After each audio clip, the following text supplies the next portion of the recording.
bills that they passed and were involved in this past legislative session. And we'll start with Senator Jason Brodeur. Jason, go right ahead. Thank you very much. I'll stand up so you guys can see me. I really am a voice attached to a body.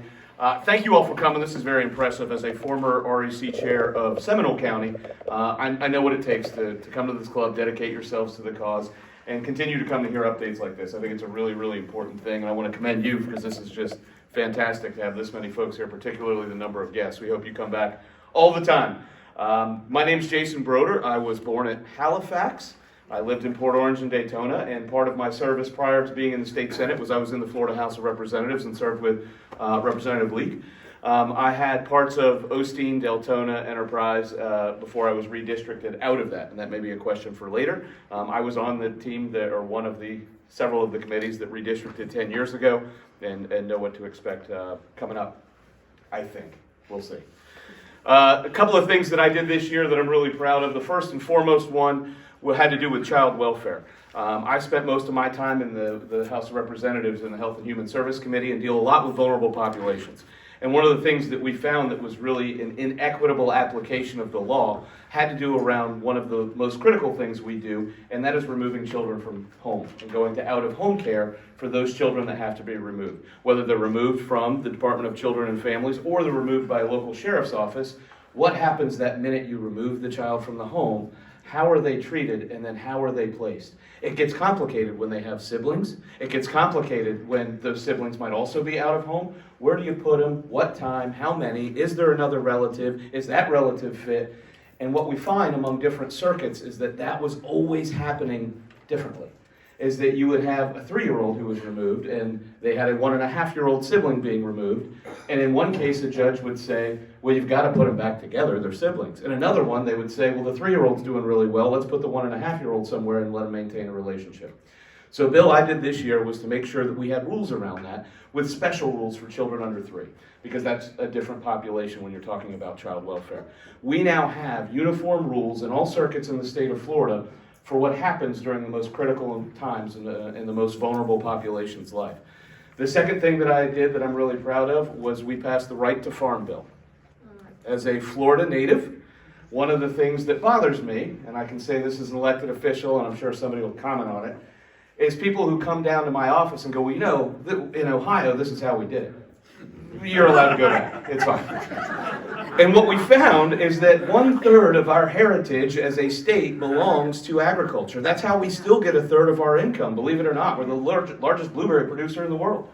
And what happens is you've got 200-year-old farms sitting next to each other, and one decides to sell, and they put 100 houses there. And those brand new residents that we love, bring your money, come on down, we're doing great, are surprised to find out that the dairy next door smells like cows. And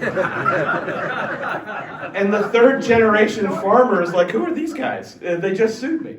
Because what happens is we have a move to the nuisance thing that's happening when you get development coming right on top of agriculture. And it presents itself in different ways, because we've all heard of a nuisance suit and we've all heard of dismissal of a nuisance suit. But imagine a group of homeowners sues the farmer next door because they don't like the harvesting equipment being run. That's a nuisance. But then after they run the harvesting equipment, the dust from the wheat blows onto their yard, and now it's a trespass. And so now they sue them for trespass. It's all a nuisance. And so we rolled it all into one and said, you can no longer sue for farm operations that occur on the farm itself. So if you're running a tractor on the farm, nobody can sue you as a nuisance because that was what it was. We put in some protections. Thank you. That was great. That was a huge We put in protections for agritourism. So if anybody's been to a U-Pick and blueberry patch, and now wedding venues are becoming common in a very remote area, as well as corn mazes during the holidays, sending kids through the maze. All of that will now be protected as part of the nuisance suit. And lastly, I'll tell you the other big thing that I did. I chair Environment and Natural Resources in the Florida Senate, which is relatively new for me. I told you I was the Health and Human Service chair forever. So if we're talking about hospitals and nursing homes and hospice, I'm all over it. And we get into Lake Okeechobee and the Everglades, and I had to do a little homework. And so one of the big things that we did this year, in addition to all of the record funding that we did for our high magnitude springs and protecting our coastline with resiliency bills, is the wildlife corridor. Florida has a very unique shape. And as we continue to develop, what we do is we break up chunks of contiguous habitat for our predator species. And what that does is it interrupts their reproduction so that now they are only allowed to mate with their own family. Turns out that produces problems. And so by maintaining a wildlife corridor, you now have enough genetic diversity to let the species propagate, most notably the Florida panther. We know that the male panthers need a 500-mile range, and they're everywhere. 20, 30 years ago, a male Florida panther was killed at the same latitude as Atlanta. So we know they roam. The problem is the females. Females don't go north of the Caloosahatchee River, which is the river that connects Lake Okeechobee to the west coast over by Fort Myers. We've now, in the last 2 years, seen a female cross the Caloosahatchee and start raising young. And that's a really big deal for us. And so what we're doing is we're taking already agricultural land, farmers love me again for this one, and saying, as long as you don't continue to develop that, we will recognize that as a wildlife corridor, and that gets special protection so that those animals can run across the farmer's farm, it's not all state land, and make sure that we have enough genetic diversity for that species to recover. And so I think that's it for now. I like questions better, so I'm excited about the question section. Thank you all for having me. I appreciate it. Thank you, Jason. Good evening. So I'm Representative Elizabeth Fetterhoff. I represent District 26, which ranges from Orange City, DeLand, all the way over to Daytona, South Daytona, a little bit of Ormond, and Holly Hill. And so this is actually my third session up in Tallahassee, and we are actually headed back up there next week for a special session for the gaming compact, which the governor signed a couple weeks ago. So we are headed back up there to deal with that, which is always exciting to go back up to Tallahassee as it gets warmer and more buggy up there. So that'll be fun. And so was able to get some legislation passed this session. But one of the pieces of legislation that I plan on working on again next year that I wanted to share with you that didn't pass this year is something that's really important to me. And actually, Senator Wright and Senator Brodeur were with me today with CFO Petronas down in Sanford. We worked on some legislation last year, kind of following up to the cancer benefits bill, which we passed previously.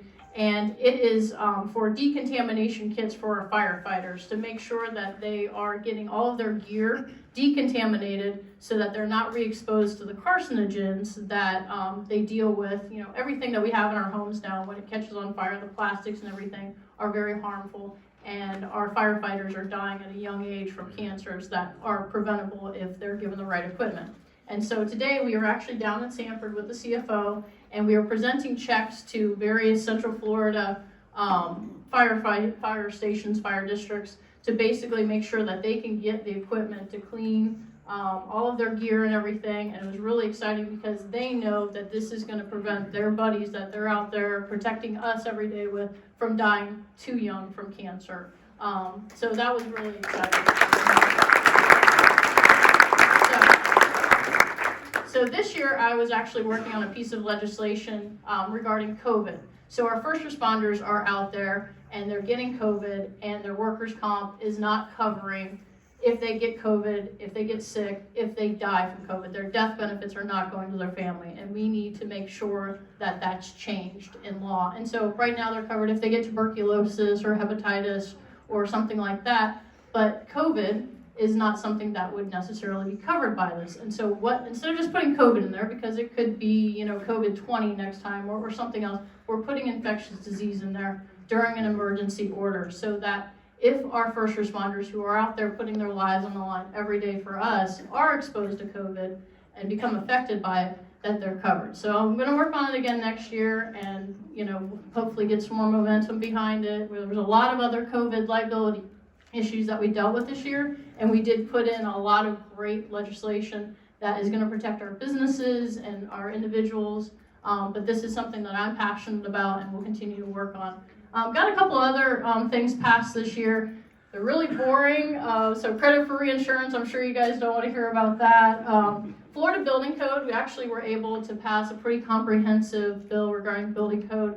One of the parts of it that is of interest is that right now cities and counties are sometimes requiring that the contract that you have with your builder is put out there for the public to see. And this is the type of kind of information that builders don't necessarily need to have out there. It's basically letting other individuals know, okay, you know, Mr. Smith got a really good deal on his house because he negotiated really well, but, you know, Mrs. Carroll down the street didn't necessarily negotiate. So anyways, it's putting it out there in the public, and it's something that doesn't necessarily need to be out there, and our cities and counties don't need to be requiring that to be out there.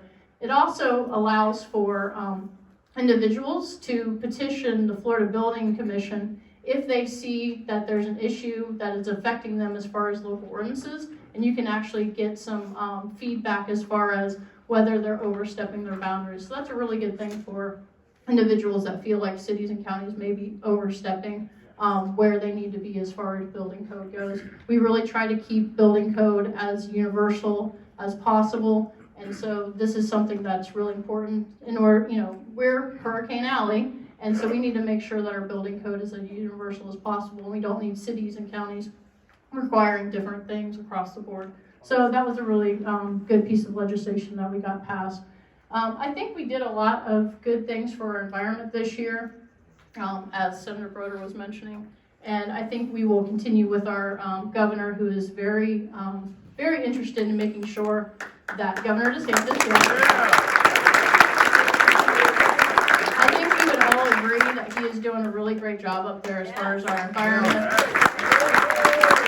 as far as what's going on with our economy getting back on track, our kids getting back to school, which I've heard from so many teachers and parents in the community about the fact that their kids are getting back on track, and you're not seeing that in other states. So I really think that that's one of the most important things, is making sure that our students are on track and getting the education that they need, so that we're ahead of the game as far as other states go. Our kids are going to stay where they need to be as far as their education goes, and a lot of other states aren't.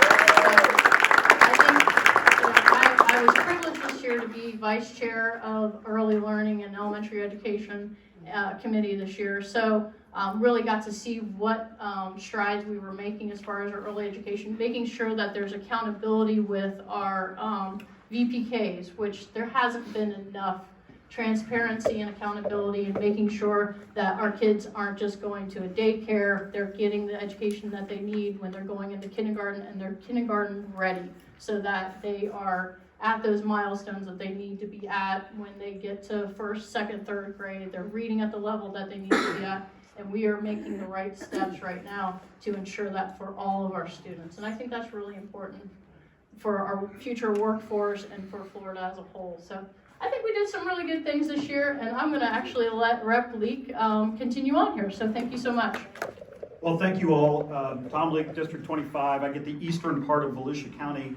And my evolution in this process is that I'm in a different place in Elizabeth and a different place than Senator Brodeur and Senator Wright. This is my third term. We have a speaker's leadership team with each speaker in each term.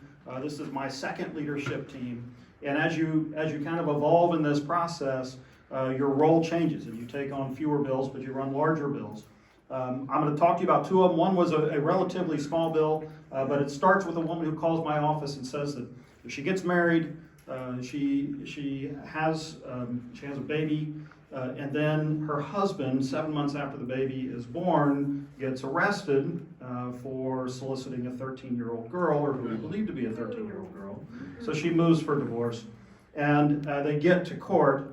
And the judge thinks that he is required by Florida law to give the husband 50% custody. So Senator Wright and I worked on this bill together, and we were able to pass it to make sure that sexual predator spouses or parents don't have equal access to each other. Last year we ran one as well, also dealing with sexual predators, and really, if I can make lives harder for sexual predators, I'm okay. In my role in the House, though, now I am the chairman of a couple of committees, one of which I know is going to get a lot of interest here, and one of which maybe a little less. But I am the chairman of the Pandemics and Public Emergencies Committee, and I ran this year the Public Health Emergency Committee bill, which is about 80, 90 pages long. And you all may know it as the bill that Governor DeSantis used the other day when he lifted all COVID-19 restrictions. Yes. So that's a really neat opportunity for me. This is kind of how it works. I'll give you a little inside baseball. I get notice. This is the governor's bill, so It's going to be important to him.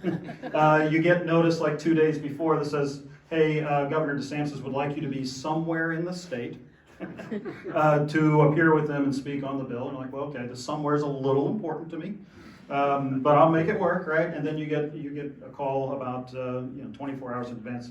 This is where we're going to be. This is how long we expect you to speak. Look forward to seeing you.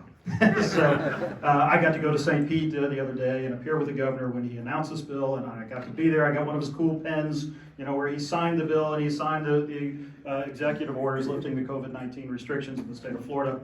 Really, really cool opportunity. And then the next one I have is redistricting.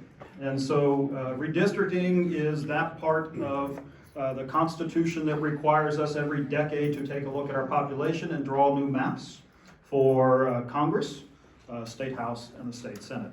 This makes me a really popular person in the legislature right now. But you'll have to forgive me, I'm not going to get too deep into redistricting because I've already been told by the Fair Districts Coalition that they are suing me in the legislature over the maps, which I thought was interesting since we haven't drawn them.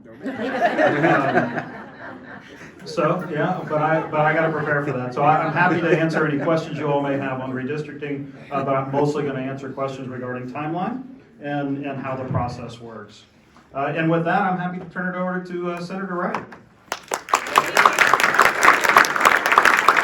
That's one of the things I like to talk about. People ask me, what's it like going to Tallahassee? And I tell them, the first thing you should know is it's very cordial. We leave the R's and D's at the door. We treat each other with respect, and we can respectfully disagree. And that's a great thing, because when we turn on the television at home, you usually see what's going on in Washington, D.C., where we're all praying for Michael Waltz to make it through another day, because they're hard on him up there. Yeah, so it's really a great place to be. I think I had a really good year. It's my third year as a senator. And the first year, I got around $1.7 million to bring back to my district. The second year, about $2.2 million, and this year it's a little over $13 million. So we really made a big step up for our community. Some of the projects that you all are asking for us to get done. One of my favorite bills was the drones bill. We like to call it unmanned aerial vehicle, and because drones is a bad connotation, so we used the UAV. Nobody knew what I was talking about. It slid right through. But the purpose of that bill is currently, in order for a law enforcement agency or fire department to use a drone, it has to be within their natural eyesight at all times, and that doesn't work.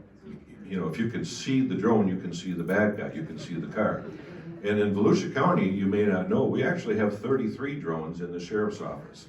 Most of them are in the trunks of the squad cars. So when we need a drone, we can call that car, that trunk's open, that drone's in the air. If we want to call Air 1, which sits into land, it takes 18 minutes for the turbines to warm up. Another 10 minutes for it to get where we are, or I'm thinking we're in New Smyrna, but to get to New Smyrna, so almost a half an hour. So it's going to save lives, it's going to save firemen. We can send it into a burning building, and we can send it in and see if that structure is safe enough for our firemen to go inside. And also, it will allow us to hopefully reduce the number of high-speed chases because it'll actually track a vehicle for 45 minutes. So I've told the sheriff that when we do that the first time, I want to be on the call when we knock on the door. Say, hey buddy, I want to show you a video. Looks like you in your car. You were at the bank earlier? Yes. So anyway, it's going to be a lot of fun to get that call if I can pull that off. We tried our PVM bill again, it didn't fly, so next year, that's one of the favorite sayings in Tallahassee, there's always next year. How many years, Elizabeth, can we do that? But we're gonna get the PVM bill, that's pharmacy benefits managers.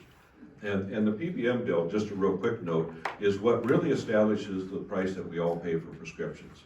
And I use a number, if you're buying a $16 pill that's prescribed to you by your doctor, you should be able to buy it for $4. But the PBMs are what drive the price all the way up. And there's only 3 PBMs in the whole state of Florida. And they are getting kickbacks of $800 million to $1 billion a year per PBM per drug manufacturer. And they say the drug manufacturer sets they set the price because the manufacturers know they have to give them back a 40 to 50% margin in order for it to be on the shelves. So we're gonna get it done next year, I guarantee you. It's gonna be my focus.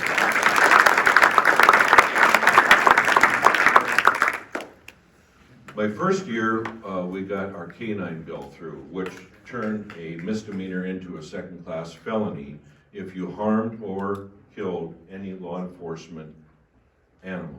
Okay? So my district is Southern Volusia, Northern Brevard. In Brevard, they actually have a posse there, so they have horses, and they use them for crowd control. And they've had people taking ink pens and stabbing them into the flanks of these horses, just to be bad. So to complement that, this year we got our EMS canine bill all the way through. We'll be waiting for the governor to sign.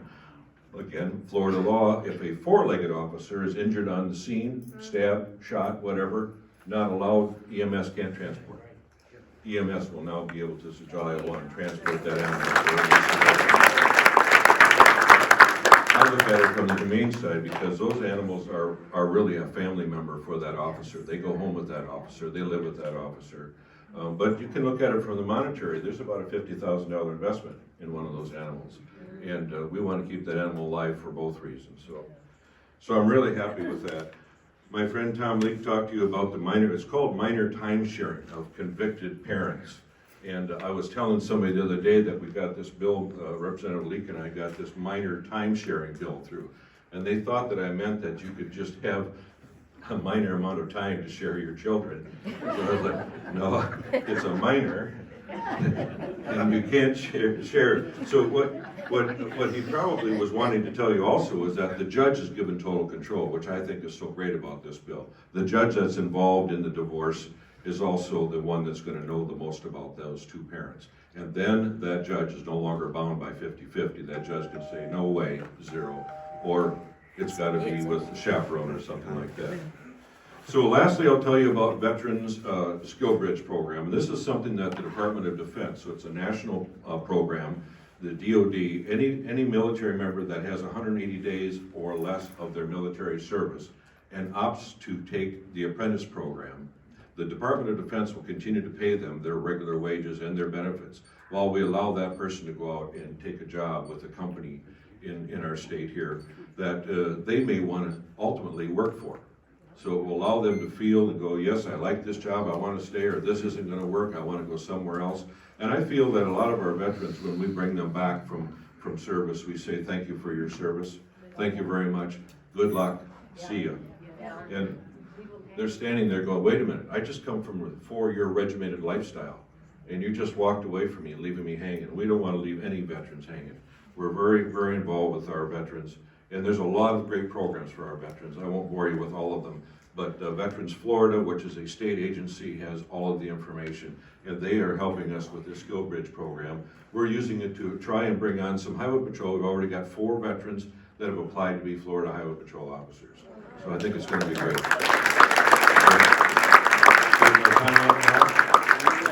When I'm ready, I'll tell you one more thing that I want to just bring up, and one thing that none of us have talked about yet is that not only when we're in Tallahassee are we trying to do what you would like us to do, but we all are very involved in our local areas. And as Elizabeth Fetterhoff already talked about, Representative Fetterhoff, we were in Sanford today. I'll be in Brevard twice tomorrow. I was in Satellite Beach with the governor last week when we met with police chiefs down there, talked about the $1,000 check each one of our EMS personnel are going to get. That's very good.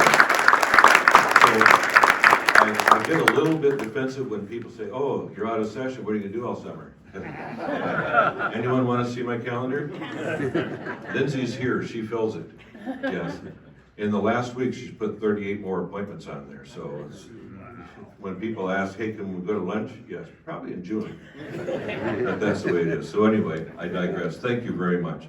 Thank you. It's an honor to be here. Thank you, Senator. We're gonna start with questions, and we'll run around the room. We'll start with Vic Baker up front. I just want to hit the headline that got missed. The most important, perhaps the most important thing you guys did was the first thing you did, and that's the House Bill 1. I mean, the anti-riot bill. Yes. I mean, not only that, school choice and election integrity. School choice, election integrity, the anti-riot bill. You guys are making the Democrats' head explode. But you know, I'd love to have a little more clarity on the anti-riot bill and your side of the defense, because, of course, the media has gone all over you on that, and election integrity.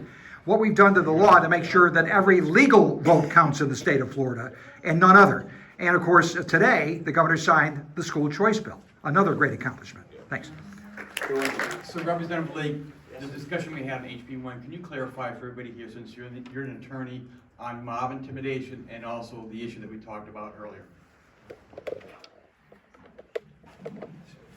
Let me do my best here, because that's a large bill and a complex bill. But essentially, what you're hearing is that people who are engaged, the most fascinating conversation with a group of ladies, but people, they're saying, well, what if it's a my daughter's at a protest and it's, there's 100 people and 10 of them do something bad, can she be arrested? But it's a peaceful protest.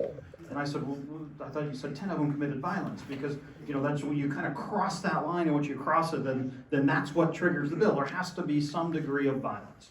And so it's not going to be the case where you can arrest people who are standing around and protesting peacefully. You still have all of the same protections that we have under the Fourth Amendment, due process, and the like. And you remind me the second thing you said, mob intimidation. Mob intimidation.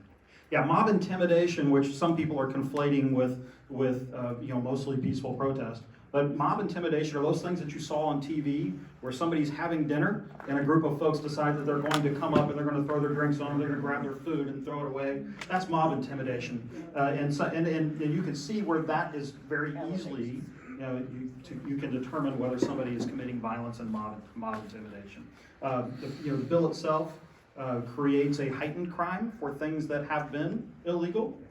But we're saying if you do it in the context of a mob or a riot, it carries a heightened penalty. Good. Phyllis Stufenberg. Yes, as you all know, I'm very involved with getting the West Volusia Hospital Authority shut down. Along with the rest of the hospital authorities now, I've delved a little bit into some of the elected officials in Volusia County and what they pay in their taxes.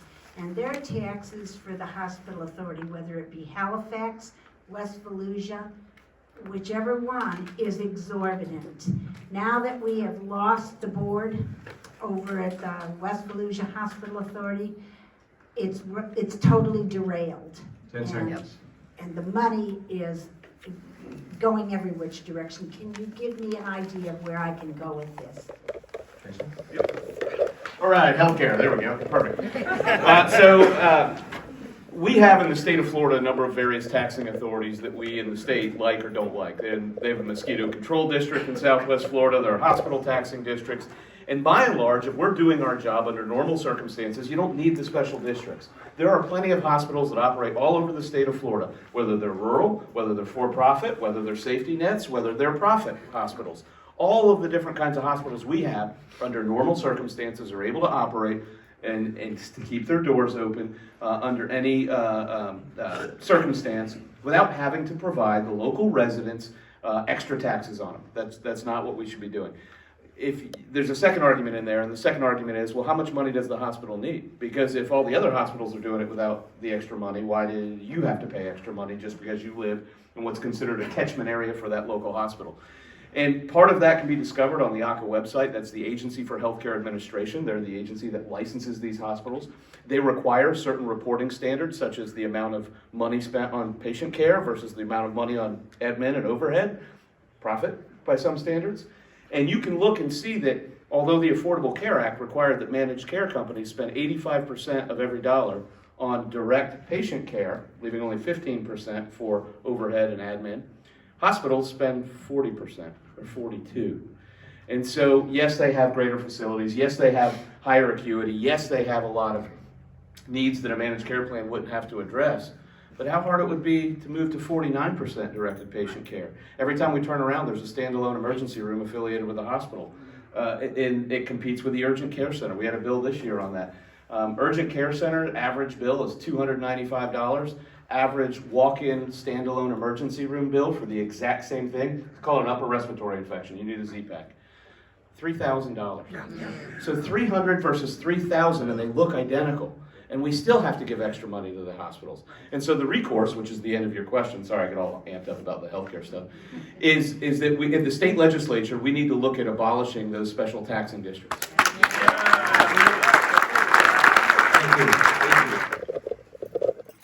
Hi, Cheryl Taff, Port Orange. question for Leek. Into the mic. Okay. Yeah, the bill that you had when the governor lifted the restrictions, what was intended for our government schools? Because it just came from a school meeting, parents are in an uproar that they're still requiring them to wear that mask. So what was the intent on that? Yeah, we had to carve them out because constitutionally they're different authorities. Yeah, different sovereign body. It was probably, I'll just let you answer this. No, sorry. Yeah, different sovereign body, and so I we got it all couldn't. day today too. You That's got- right. We couldn't address it in the same legislation. So what you saw was former Speaker Corcoran, we both served under Speaker Corcoran, who is now the Commissioner of Education. He issued what he could do from the state level, which is guidance that says it should be optional if the child and the parent want it in the coming school year. Unfortunately, we just couldn't touch it in our legislation. Senator Wright. Yeah, I know you've been working along with the space program, but I didn't hear you saying anything about it. Is any secret that you don't want to tell us?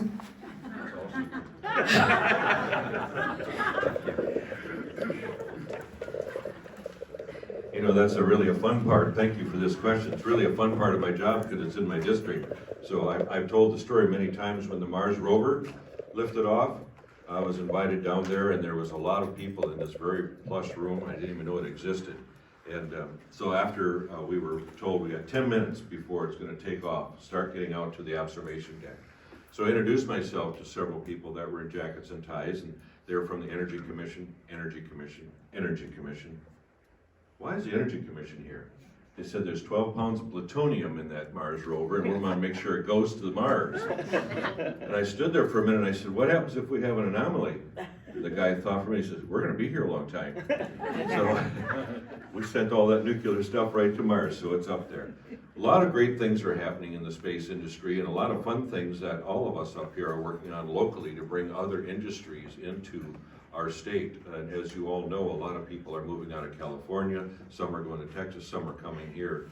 And we just last week scored 2 very large companies that I can't tell you what they are, but they're going to not only help us in aerospace, but they're going to help us in other areas to help continue to build a continuing growth that isn't just dependent on race cars, motorcycle events, and space events. So we're trying to find ways to make it all the way around. So we have a lot of great things going on. In the space industry, you know, ULA has had absolutely no failures. So most of the bottom of the rockets are from United Launch Alliance. And it's fun to see those go up and then come back down. And so we're running probably going to 10 times within another 3 years what's going on down there. It'll multiply by 10 times.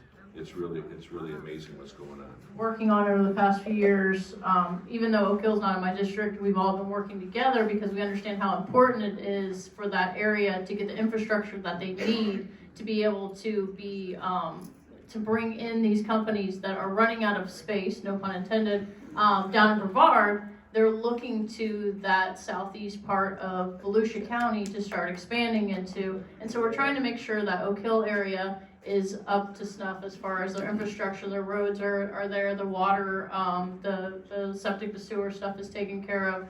And so, you know, we're all working on that together as a team to make sure that they're ready when these businesses start looking to that area to start developing and bringing more jobs and space to our area as well. So. A lot of us are involved in getting you guys elected, okay, outside and inside. And the 2020 election was alarming. Can any or all of you talk to us about what's been done? We've heard there's a bill. We know there's things that have been done. What's going to make it better for us to help you get elected? In election integrity, mail-in ballots, counting the votes. It's a new law. Anybody work on that bill? Okay, this one can tell you. I can tell. I can give you a little bit on the House's election bill. And the House, you know, just like I ran the public health emergency bill out of the committee, the House had one come out of our government operations committee that is designed specifically to ensure election integrity. Whether it be how you process mail-in ballots or where you can drop them off.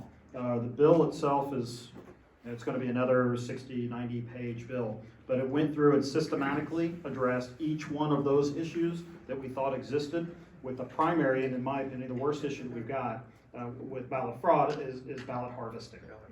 Right? Well, it's a And law this- now, and right? this- They and passed this it. addressed Fine. ballot Correct. harvesting as well. Correct. It's now Anybody law. else want to comment on that? Yeah.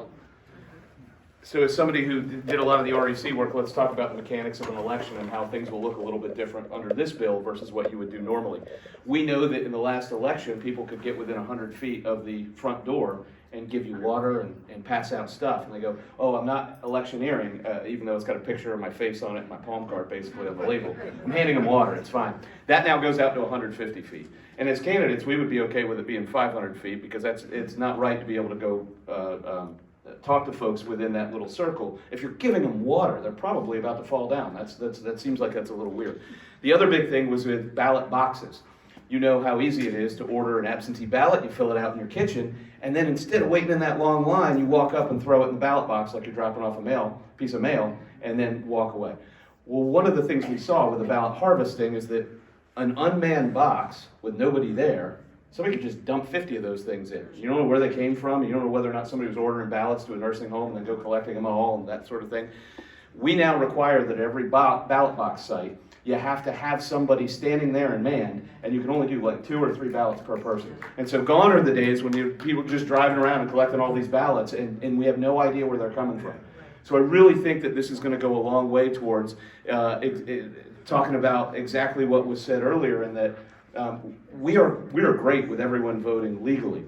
Once. Thing is, we were able to get them their final dollars last year to be able to get the entire city off of septic. They are all on sewer now, or they're working on getting onto sewer. So it's amazing that there's an entire city, and a lot of the other cities are looking to see what they've done to do the same thing.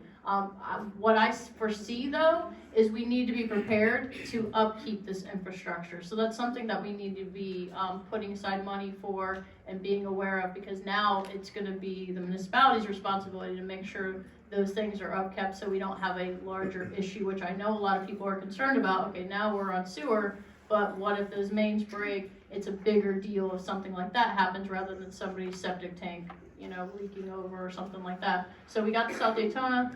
There's some lower income areas like in the Springs Hill area and DeLand that we were able to get some money for DeLand to be able to get some of those homes onto the sewer system. They wouldn't necessarily be able to afford that, so we were able to do some grant programs to get start getting those homes connected, which brings their property value up. It makes the area, obviously that's right near Blue Springs. So we're concerned about our springs, we're concerned about our intercoastal. So we're trying to look at some of those areas that are going to impact our water sources and addressing those first, instead of some of the more outlying areas that perhaps are not as detrimental to our water sources. So those are the kinds of things that we're looking at when we're making those decisions on which projects to fund in Tallahassee. So.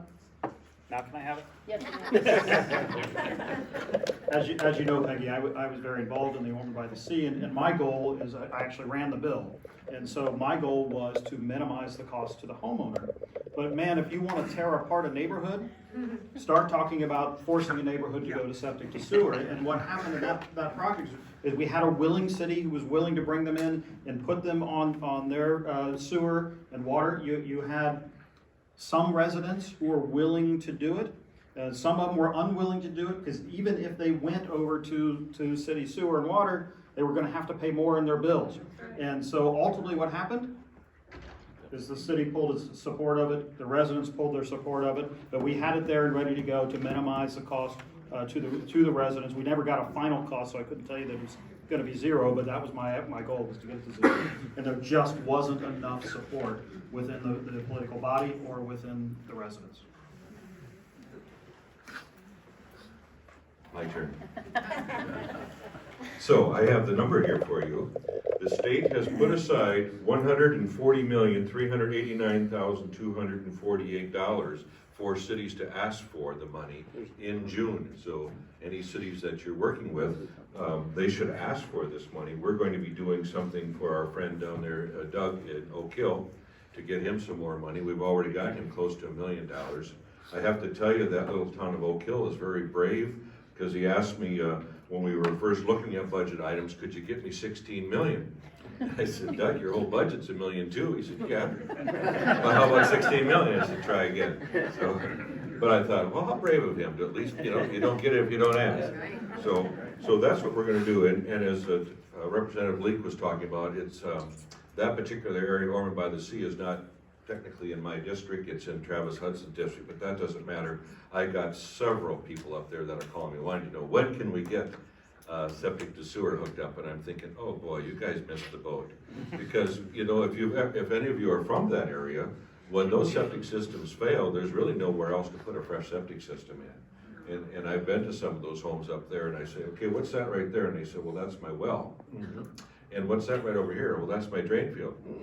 Yummy. It's so obvious to me, but I was a builder in a previous life. I put in a lot of septic systems, but usually on 5 acres, not a little quarter-acre lot where you've got a house and a pool and a garage, and where do we put the drain field? There's no land left.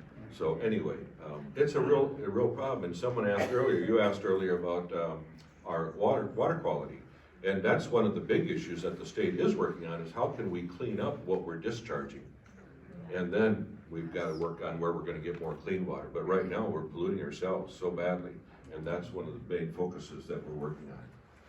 Thank you.